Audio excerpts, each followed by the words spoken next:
All right, so here we are. It is almost the holiday selling season because we're right now officially in Q4 as I record this. It is October 4th, 2021. So that means what, 6, 7 weeks from now, it's going to be Cyber Monday, Black Friday time. I mean, that's crazy. It's already here. And so now's the time. We got a lot of stuff we got to cover in a short period of time to really maximize our sales this coming holiday season, which for most of us is a very critical time. So my name is Kevin Sanderson from Maximizing Ecommerce. This is episode number 118 of the Maximizing Ecommerce podcast. If you are new to this podcast, welcome. Stick around because we're going to be going over some strategies. Whether you are new to Q4, like this is your first Q4, or this is something you've been doing for a while. So either way, we're going to make sure we got stuff for everybody. And for those of you who have been listening for a while, welcome back. And so for those of you who have been listening for a while, some of you may be thinking, Kevin, where have you been? So just a quick little throw the elephant out of the room with the bathwater. Totally butchered that analogy there. Basically, I have been not on a great posting schedule the last couple of months. So almost 2 months ago, I came down with, I'd almost rather not say that word just because, well, you never know what algorithms are listening to this, but that thing that starts with a C that's been going around. Thankfully, it was a relatively mild, moderate case. I don't know where it really would fall on the scale. The biggest challenge I had wasn't respiratory issues or anything like that. It wasn't coughing. Never had to go to the hospital. It was just this like constant fatigue. And so that was the tough part, was the fatigue. And so it just took me a while to get out of it. And I wouldn't even say I'm 100% now, 2 months later. I feel like I'm at a good solid, 87 to 93%. I don't know why I chose those numbers, but basically almost there. We're not 100% there. So, all right. Anyway, let's get into talking about Q4. So really, I've got about 7 things here that I think would be helpful for you just to focus on, just kind of a mental checklist, things to think about. Some of these are things you might have thought about, some of them aren't. So first off, and the big one, more than anything, is in e-commerce, you got to have 2 things. You got to have people to sell to, and you got to have things to sell them. And so Amazon is great because it gives us people to sell to, but we got to have things to sell. And so hopefully you've got your holiday inventory ready to go. I know I had said in a couple live streams I did a while back during the summer that, now is the time really for the replenishment inventory. So I know a lot of us have been kind of nervous about this going into the holiday season, and there's a couple different layers to the inventory I think we really got to focus on. So one of which is, do you have the stuff? And so hopefully you've got things on order, depending on what your lead times are. Now, if you've got, you're your own manufacturer, which I know some people listening to this are, or if you are more into wholesale, retail arbitrage, your window of, getting product is kind of tighter. So maybe inventory is something you're planning for, but you don't necessarily have to worry about it quite as much at this point in time as I'm recording this. But for those of us in the brand private label space, especially if you're importing from countries like China, we know about all the issues with containers and it's, backlogs at ports and things like that. So I've already ordered the order I normally would place in like early December, which is usually my order when I'm trying to get stuff, basically out the door before Chinese New Year. I'm doing that one now. Now, of course, I have no doubt in my mind it'll be out the door before Chinese New Year, but that order is going to be more something that's going to help me into really maybe the tail end of the holiday season if I'm lucky. And then beyond that, just having replenishment inventory. So that was one mistake I had made the last couple of years, was not really having inventory in place for once the holidays are over. And if it was a good holiday season, feeling kind of ransacked, so to speak, which is a good problem to have, but you don't want to be out of inventory because then, everything kind of stops. And so, I was basically ordering stuff in December. It would hit a boat, sometime right before Chinese New Year's. Sometimes it was kind of stressful because everybody's trying to get stuff out of the country at that time. So point being, right now, really look at your inventory and what do you have in stock, and start thinking about, it's not just the holiday season. It's, there's busy time afterwards for a lot of us. Outside of Q4, January is one of the biggest months. And the reason for that is, people get gift cards, people don't know what to give, Johnny or Susie or whomever. And so they give them a gift card. And so people go on, they redeem their gift cards a lot in January. So there's a lot of still shopping.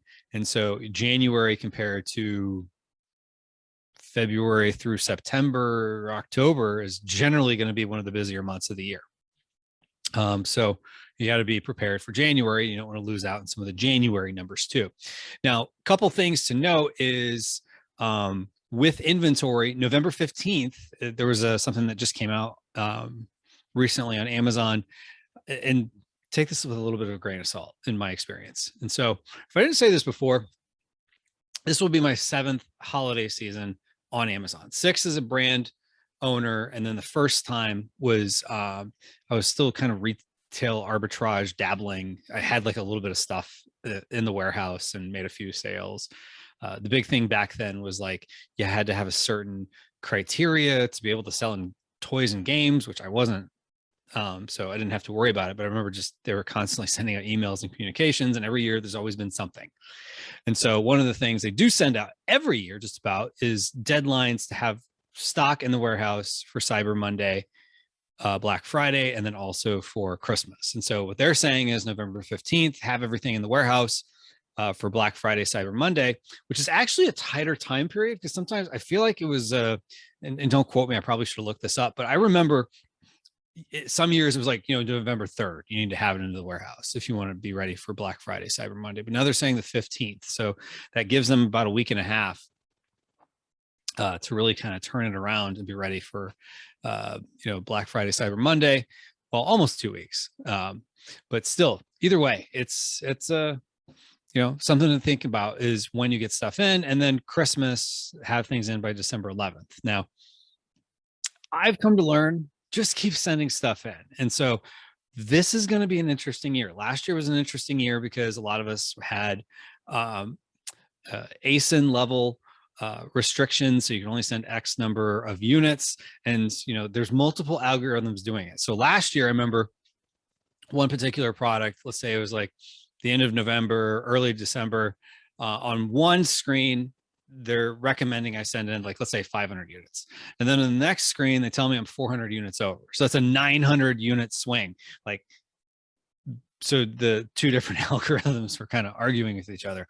So just had to kind of make do and figure it out and stay on top of it. So it was a lot more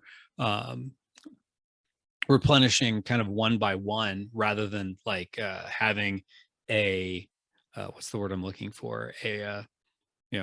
Everything's in November 15th and December 11th. So this year, the big thing is not just your IPI score, your inventory performance index.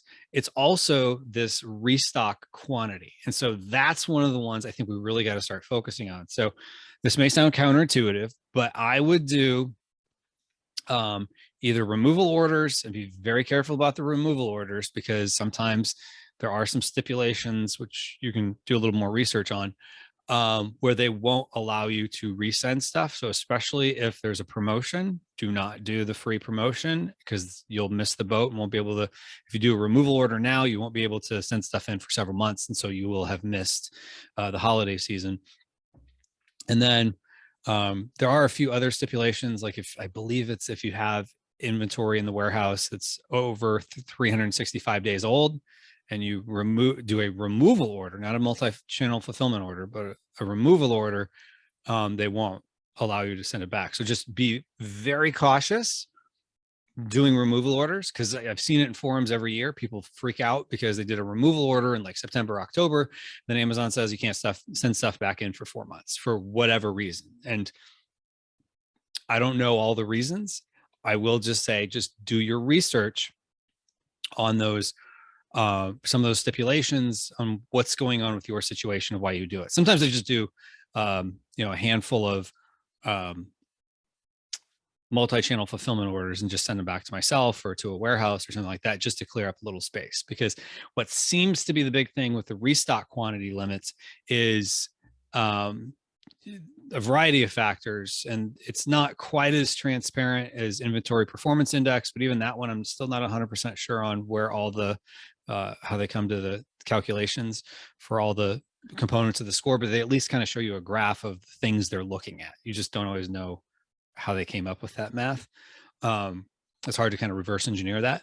But with IPI, it's even less data that you have to work with. And so I would say your big thing really you're trying to do is move inventory. So the more they're looking at it, that you have a certain number of turns within a short window of time. I would look at, if you can, stock right now no more than like 30 days out. And maybe you have stuff in a warehouse somewhere else. Maybe you're not comfortable with this, because we've all had it where you send stuff in and then it sits on a back dock at a fulfillment center somewhere for 3 weeks before it gets checked in, and then it's in fulfillment center processing for 2-3 weeks. And so that can sometimes be problematic as well. So it's kind of a little bit of a catch-22 game. So the more, if you have less stuff in the fulfillment center, and the more you can get your ball rolling, so to speak, the more they're going to start rewarding you with more space that you can have for FBA. And so I would also maybe look at, if this is possible for you, start looking into either a third-party fulfillment, or if you can do it out of your home, or whatever the case is, have some FBM stock, and you can create a separate order if you only have FBA, FBM order. You can create different offers, so you can create another offer for FBM and have that as well as your FBA offer. So it would just be a different SKU number for the same ASIN. You can do that. And so that could give you a little bit more opportunity there. So in case you run out for your FBA offer. And so something to think about there. And then another thing too with that is, the more you can start getting movement as a percentage of your units that you have in stock, the better it's going to be. And I've been really focusing on that quite a bit, like not sending as much as I want to. And I'm starting to notice some of the algorithms, and again, some of them are a little conflicting, but whatever algorithm, when you go into create a shipment and it gives you like recommended quantities, if it things you should send any in, I'm starting to see those numbers, and have for the last couple of weeks, start to creep up. And also I've started to notice my restock quantities are starting to creep up. And so I don't know if that's just a function of sales, or if that is more of a function of sales and they're looking at history. Because I think what everyone's kind of a little nervous about, not everyone, but a lot of people I've talked to are nervous about with the whole restock quantity, is if they're only looking backwards, that could open the door to a lot of problems in the holidays. Because what are you going to do when it's time to get to the holidays and you're selling 3-4x, but they're looking at like, your October sales. And so that's not going to give a good picture. So I know a lot of people are really nervous about that. I truly look at it as, as much as sometimes people feel like, it's kind of like us versus them, sellers versus Amazon, we're really still on the same team. Like, they want sales. Like, they're not trying to be jerks about having, these, scores or whatever. I think what they're trying to do is just not, come apart at the seams with inventory. Maybe we'll do a whole other show about managing inventory and some of my thoughts on it, but that's kind of a hot topic. So I wanted to cover a decent amount there. So hopefully that helped you. So if you're watching this on YouTube, I'd love a comment down below, letting me know what you are thinking, how you're managing inventory this holiday season, or, you can hit me up on at Maximizing Ecommerce on Instagram. All right. So next, you want to figure out too, where are you selling? So the way I look at it, as I said it earlier, you got to have people to sell to, and you got to have a product that you are selling. And so for many of us, Amazon is the primary channel. Now, if you understand Amazon, and you've probably heard me talk about selling internationally if you followed me for a while. If you haven't, you'll hear me talking about, if you cast a wider net, you can catch more fish. And so international selling can be a great way to sell to cast a wider net to get more eyeballs, more people for the products you are already selling. The challenge is there's some registrations you got to do. And so it's not impossible for you to be in, let's say, potentially Canada, maybe the United Kingdom. There's a lot of factors outside of your control, especially with government registrations that you really should have in place before you start selling there. But those are all things you can start doing now. And so I would definitely potentially, at least get registered with Canada. It's fairly simple to do. I've got a couple other videos on YouTube, which you could look up about how to, sell in Canada. I walk through some of the basics with those videos. But, that's a good way to get another 10, 20%. So just, and some people might be like, what's the big deal about international? So last year in the US, if you went from Christmas Eve and then back 30 days, my sales in the US on Amazon were roughly $72,000. And then if you take my international sales, it was about $112,000. So about another $40,000 in sales I got for international channels. Didn't do as much work as I did for the US. Most of the work I already did. Now, that's a 56% bump on top of my US sales. I was in a lot of marketplaces. So I would say it would be very hard for someone to replicate that, if they're not already in international channels right now, but you can start working towards that very quickly. Canada is a great market to get into. UK is a little bit more complicated, but it's still, I think the rewards are good in the UK. So definitely something to think about. And then, think about, where else are you selling? Are you selling on Walmart? Are you selling on Etsy? Are you selling on eBay? Don't feel that you have to do everything, but I do feel that you can pick up, some sales in some of these other channels. For me, my own store last year was kind of number 2, and then followed by Etsy. Walmart is still kind of new, so I'm kind of curious to see how Walmart will go. I've had better luck. I shouldn't say better luck. I've had better results in Walmart this year than I did last year. In fact, I think I only had like one sale at the holidays, but I was still new into Walmart, still kind of figuring it out. So a lot going on there. And then next up, so hopefully that helps at least with the idea of where to sell. So find ways to cast a wider net and don't stress yourself out that you have to do everything. If you have to, just pick one or two to figure out. So maybe you figure out how to get more on Etsy because you think your products would do well there, or you think Walmart would be good. But just know you're going to spend time, no matter what, trying to figure it out. So with international, for Amazon, you understand the Amazon part of things. The mechanics are going to be pretty similar. You're just pricing it with a different currency. I'm grossly oversimplifying that, but I don't want to complicate it. But you got to get, certain registrations and hoops you have to jump through in the front end.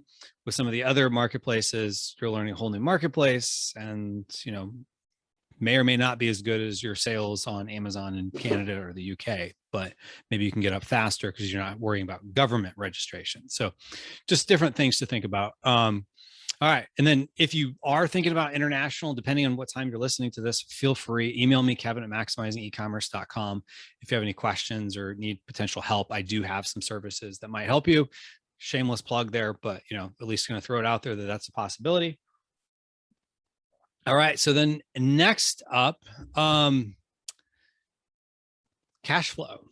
This is a challenge for everyone. And here's the funny thing.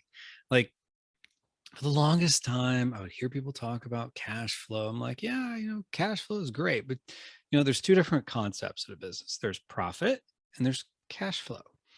The problem is a lot of times you're taking your profits to fund your future sales. And so like right now, like I mentioned earlier, I bought real early this year, my stock. And so I think I made an order in April and another one in late May for basically my first two, which would have been like ones I normally would have made, like, let's say in August and September. And even that sometimes could be, you're putting money in August and September in the hopes you get it back in sales in December and January. or you get it back in disbursements, I should say, in December and January.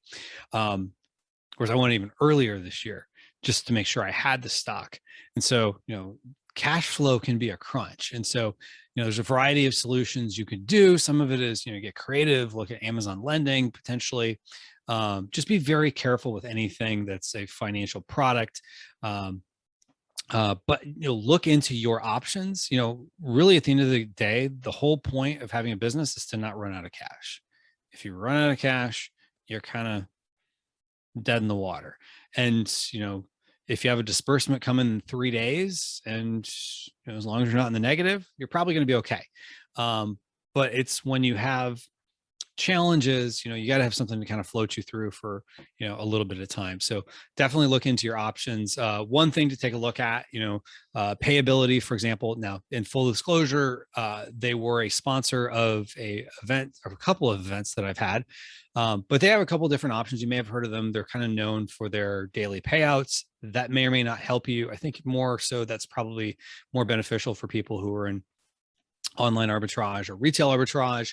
And then also they have working capital, which kind of acts like a loan. It looks like a loan. It talks like a loan. It quacks like a loan, but it's technically like you're purchasing future sales so it's kind of like an advance as opposed to a loan.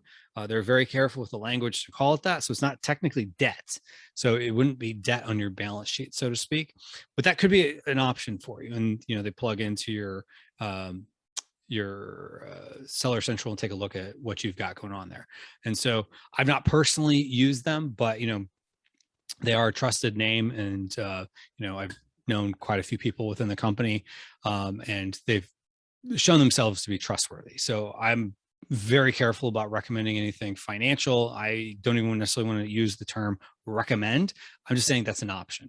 One thing I do know is that they have agreed, just because of my relationship with them from being a sponsor and things like that, they will give a $250 sign-on bonus for new accounts if you use maximizingecommerce.com/payability.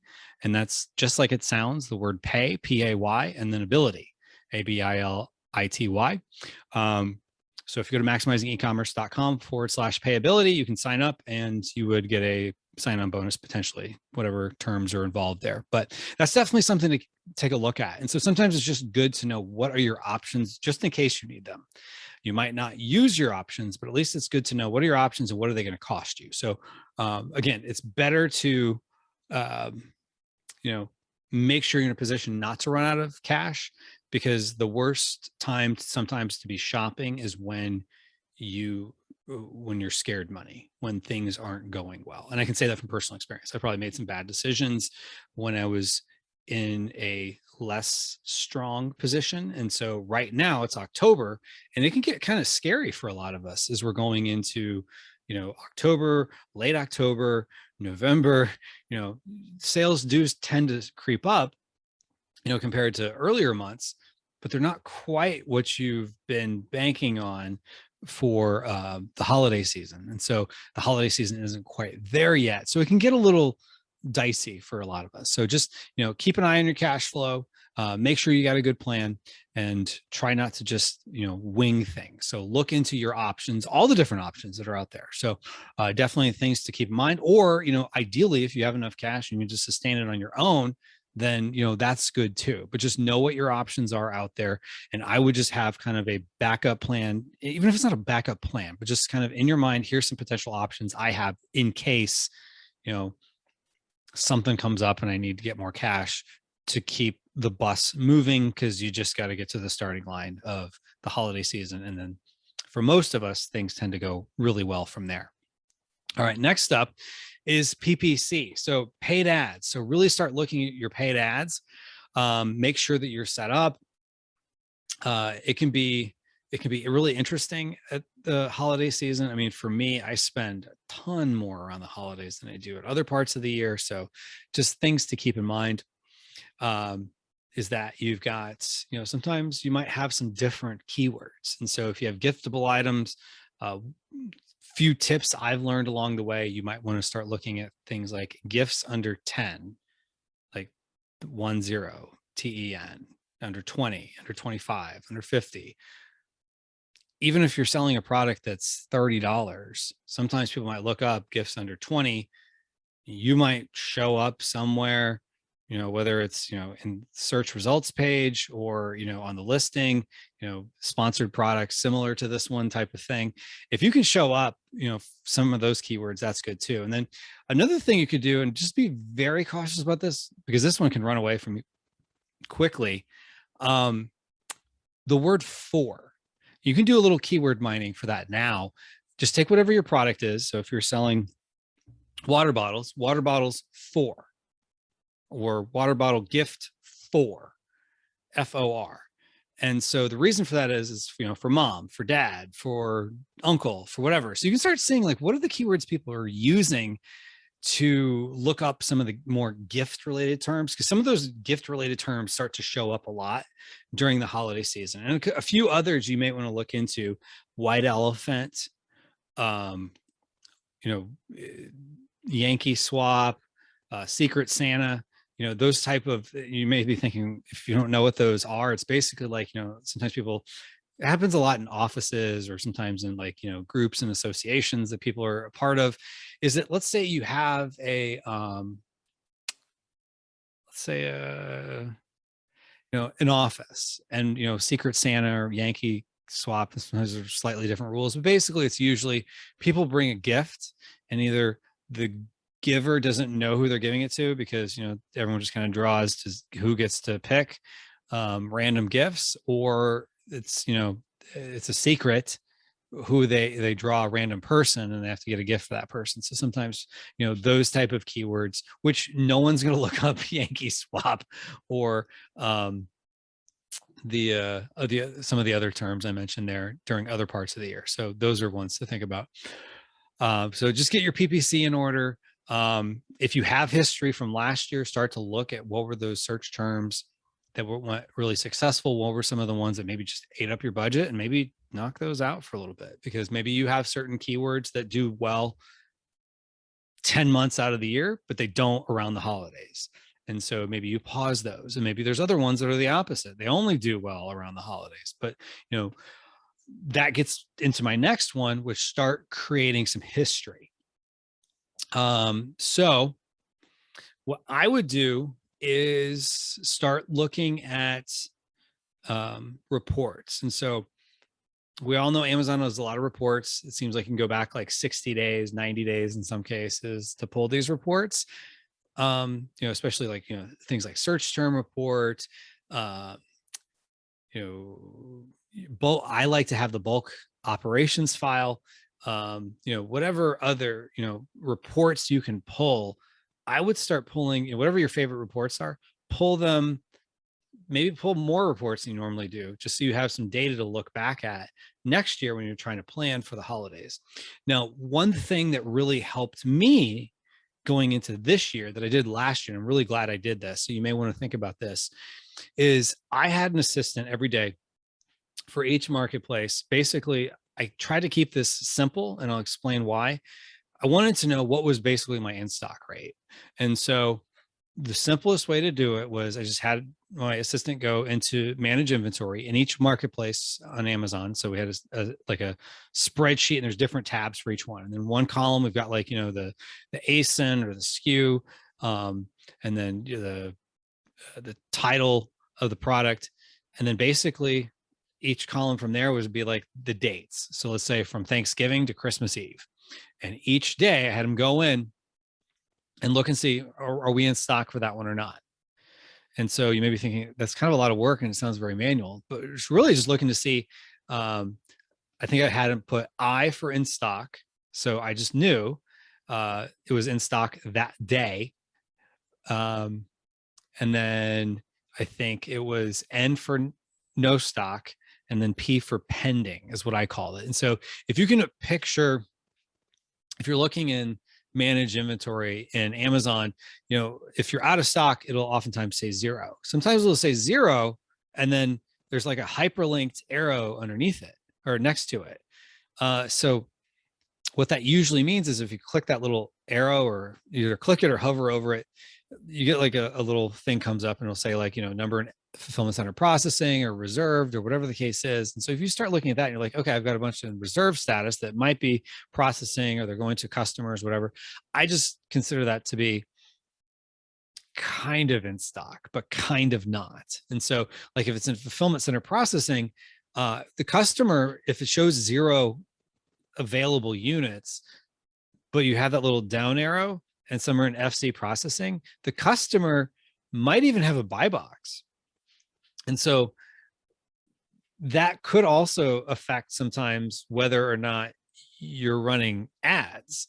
And so I have found that's a crazy one because people might go to that listing and let's say it says, they're looking on November 28th and it says available December 15th. Well, most people aren't going to wait that long. And usually it's because Amazon tends to give themselves a little bit extra time when it's in FC processing and it's not, on a shelf available, like on a shelf in their fulfillment center. So what I did was basically come up with what was the percentage that I was in stock.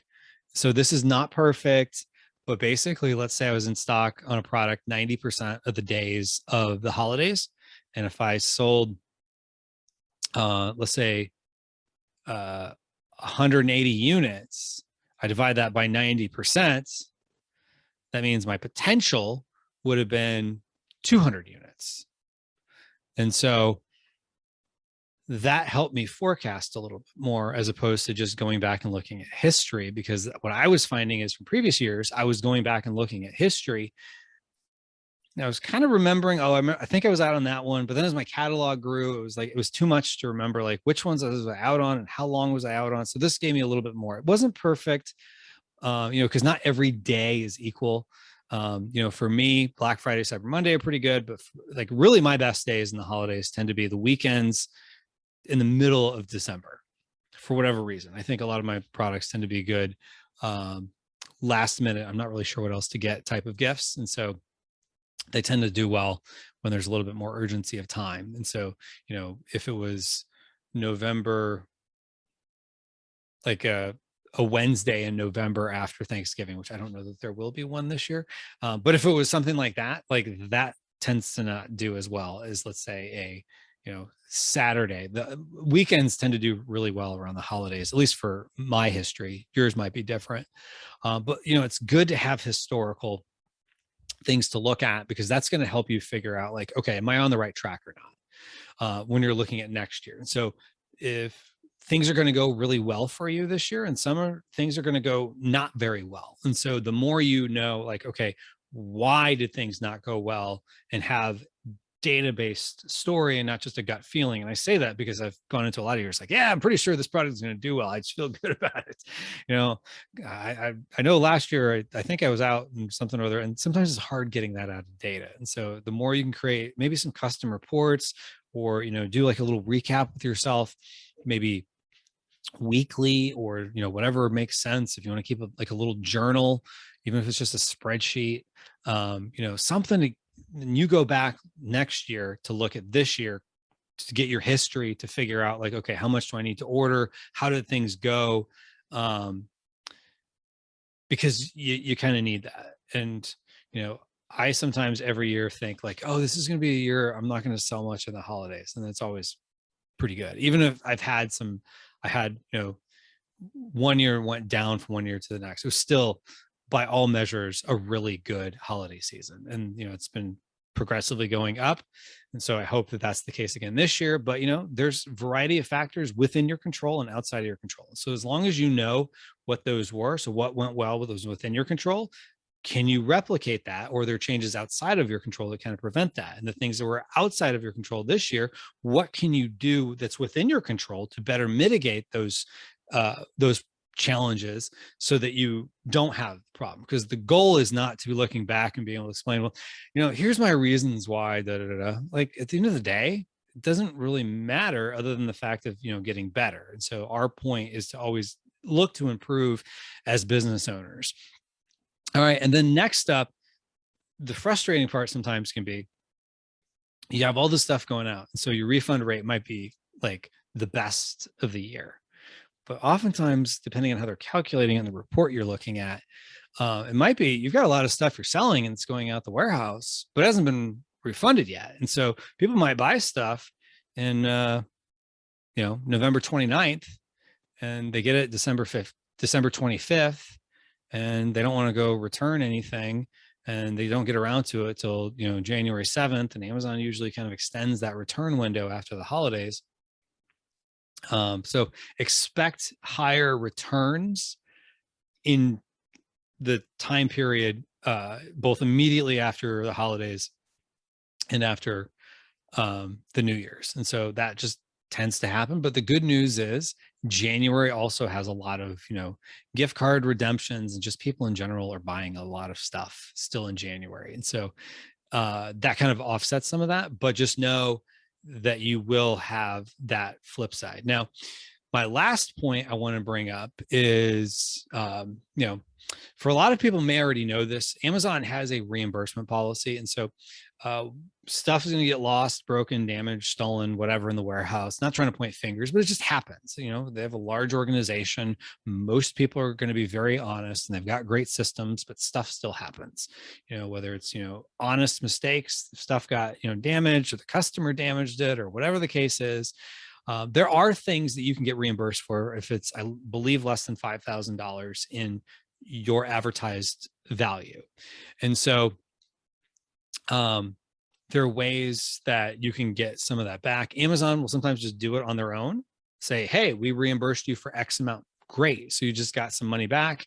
And the nice thing is, if you're not familiar with this, Amazon will give you basically whatever you would have gotten if you made the sale. So it's basically your selling price minus, the fulfillment fee and the referral fee. So you're not going to come out ahead where you get like the full retail amount for something. You're going to basically get what you would have gotten, which I think is actually pretty nice. They're not just saying like, oh, we'll give you back, send us an invoice and we'll give you back the value you paid for it. They give you back the full amount. Or the full amount of what you would have gotten, I should say. Then there's software tools out there, and there's reports you can pull yourself to get some of it. But, one of the things I've found is I used to try to do all that stuff, but then there's people that, if they do this for a living and they, know it, then I would look at potentially that. So Getida, Getida, Getida is a company that handles reimbursements. And so they've full disclosure, they've been a sponsor. I'm an affiliate. I also am a customer and have been using them for over a year now. And everyone I've sent to them has pretty much said like, hey, I've noticed my reimbursements are higher than they would have been, or in comparison to when they were using, pick your favorite software tool that maybe helps pull reports or whatever, because they've got people that, are looking at reports in ways that we wouldn't know to.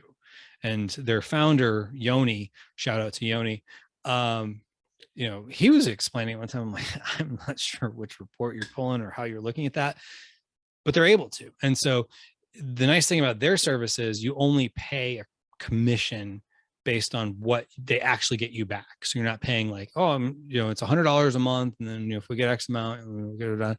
It's like, no, if they give you $100, you pay, it's 25%. So if they give you $100 in money you probably wouldn't have gotten anyway, that they'll give you, or you pay them $25. So you netted 75.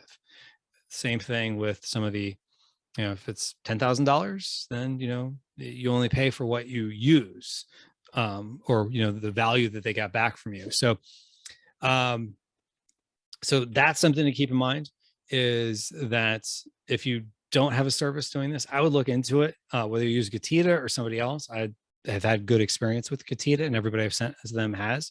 And if you want to sign up with them, maximizingecommerce.com/Getida. So if you sign up with my link, they will give you $400 that they will reimburse for free. And so they won't charge you on that $400.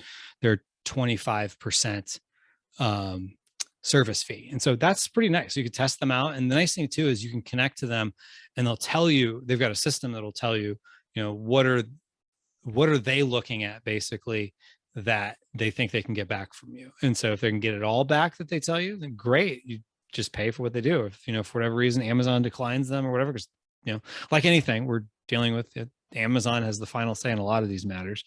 But if they're able to get it back from you, then that's great. And so, I would definitely recommend that, because reimbursements stuff, when you have more sales and you have more inventory and more things moving around and more employees and more seasonal employees, more things are tending to happen. So I tend to notice my reimbursements. Let's just say my bill with Catita was the highest around the holidays and in January and February, not because they're just charging me more, because I got more money coming back. So it literally pays for itself, and then some. So that's definitely something to think about. And so I tend to find the way they invoice monthly. I probably have pretty much already been paid by Amazon by the time I get the invoice from them. So it cash flows itself. So it's a cash flow positive thing. So maximizingecommerce.com/Catita. And that's GET as in Texas, ID as in dog, A as in Apple, Catita, get IDA basically. You can sign up for them and no obligation if you go through that. And if you use my link, you will be buying me a cup of coffee, as my friend Scott Volker says, but you will also be able to sign up, and it won't cost you anything to at least take a look at what you have going on there. And if you don't want to use them, use a similar service. There's a bunch out there. So if you're more comfortable with another service or whatever, I would just have something in place, because it's a great way to offload work that you don't have to pay for unless they actually do what they're doing. So that's a good, easy, low level thing to take off your plate, so you can focus on higher level things, and that money can help fund some of the other stuff. Because I tend to find I would probably have pretty much without fail not have found everything. And pretty much everyone I've talked to has said the same thing, that they find more, and it's all within Amazon's terms of service, and they don't want to lose their access to Amazon. So they don't want to take it away. So they don't want to do anything that's going to get them into trouble. So, all right. So I hope this has been helpful for you. One other shameless plug. Depending on when you're listening to this, October 12th, one day only, I'm hosting the PPC Mastery Summit Q4 edition. So I've got some awesome speakers and be sharing some strategies, and I've already recorded some of them as I'm doing this episode. And there's a lot of really good info in this. And so stuff that you can take, really for making the fourth quarter, the holiday season, really, to the next level. But then also, a lot of the principles you'll learn, you'll be able to take beyond that. So if that sounds of interest to you, you can go to ppcmasterysummit.com. You can grab your ticket for basically not much if you're listening to this before October 12th. And if you're listening to this after that, then you could purchase potentially the replays, or I might have, depending when you're listening to this, other PPC Mastery Summits versions that you might go to. So PPC Mastery Summit has become a very popular summit that I've been hosting now for a couple of years, and I'm excited about this one. This is the first time I've done a Q4 related one, and people have been messaging me that they're really excited about this one. So hopefully these tips have been helpful. If you're watching this on YouTube, feel free to comment down below. If you're listening to this on your favorite podcast player, in the show notes, you should see Instagram. Hit me up on Instagram. So, and again, if you have any questions about selling internationally, feel free to reach out to me as well. So, all right. So enough of me going on. I think I'm about to lose my voice. So I'm just going to say this. Thank you so much for listening, and I wish you the best in your e-commerce journey. Take care.